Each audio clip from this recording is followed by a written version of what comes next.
I am not internet savvy. I am not, I'm poor, and I'm not good with this internet thing. But, so I work with things that I have on hand to try to get the message across the best that I can. Now, you must understand that everything is knowledge and wisdom and the mystery of the living, the one who is. Just like we have a physical and a spiritual, and the one who is our master. Everything has a mystery. And today I'm going to reveal to you, we're going to go back to that tree in the garden, the tree of the knowledge of good and evil. Now, the things that are in the garden, those things were physical in the garden. The things that are in the heavens are physical when you're in the heavens. But the tree of the knowledge of good and evil is actually a physical tree. Now we have to look back at what our Father said about certain things. You know, of course, He told them not to eat from the tree of the knowledge of good and evil. And then, of course, the serpent was there, and he said, well,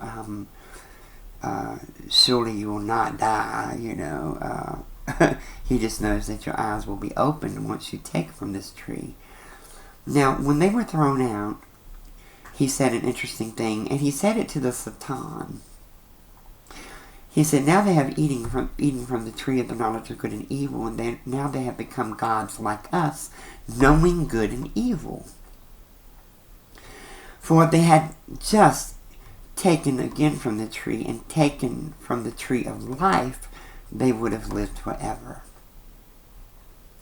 So He gave us a hint to something that we don't see. The knowledge of the tree of good and evil, also, it was really two trees in one. And the way He showed it to me, it was almost like the tree of life was kind of like a vine that grew amongst it, but it was still a tree, and it was a part of that tree, and it also had fruit on that tree. Now, I want to show you the wisdom of the tree. The wisdom of the tree is this. I know, right? The Scriptures. The Scriptures are the tree of the knowledge of good and evil. And the tree of life that is in it is the wisdom of the living Eliyahu, which was only given to King Shlomo, or Melech Shlomo, King Solomon to many of you. He said if they had only taken again from the tree and taken from the tree of life. The writings of Shlomo are the tree of life. That is what we don't understand. If we would just focus and study Shlomo, we would see that without the wisdom, this book can become a very wicked book. Remember, I told you before that anything can be used for good and evil. This book can be a wicked book unless you go and take from Solomon, because Solomon teaches you something that you don't realize. He helps to show you that it doesn't matter what's written. It doesn't matter, that the Lord has everything covered. His will, everything works according to His will. And His will is that none of us perish. And He will make it so that none of us perish. That is the part that we miss. All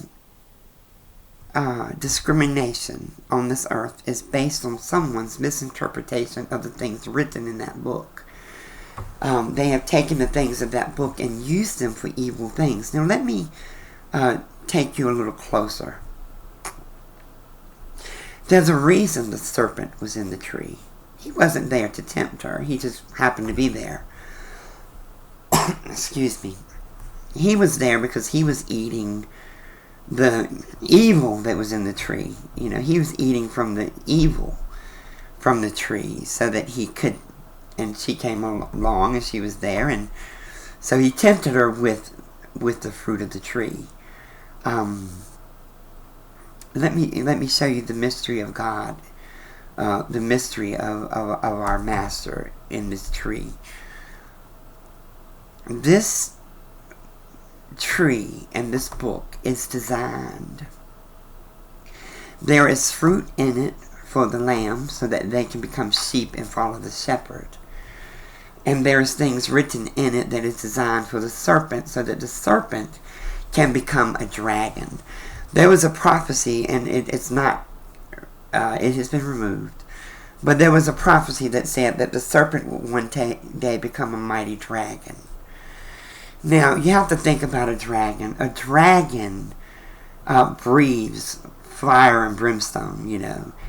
And a lot of times you see people teaching fire and brimstone. They take things out of this book and use it to teach fire and brimstone sermons or whatever. So what they have done is they have taken the evil of the book and they have used it to condemn the world. And there is a prophecy in Revelations that says the dragon will give power to the beast. And the dragon is the spirit of condemnation. I hope that those who have ears can hear. Now let me tell you something interesting that happened with the tree or the scriptures. I'll go there later. I'll take you there later. But understand that this is the book. This is the tree we were not supposed to take of. It was only meant for the very elect who understood it. But if you want to understand the things written in this book, you have to go and study Shlomo. He is the key to the wisdom of this book. And without that wisdom, you cannot see the mystery. Please, those who take from this book and use it to condemn the world, you're doing a wicked thing before the throne of the living. You are being wicked. You are being so wicked, and you need to repent. Repent. Repent. Repent. Beg His forgiveness. It was not designed so that you can take the things written in it and use it to show the world how they have sinned against God.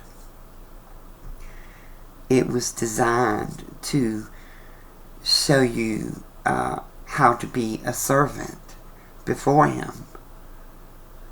Please hear what I'm saying to you.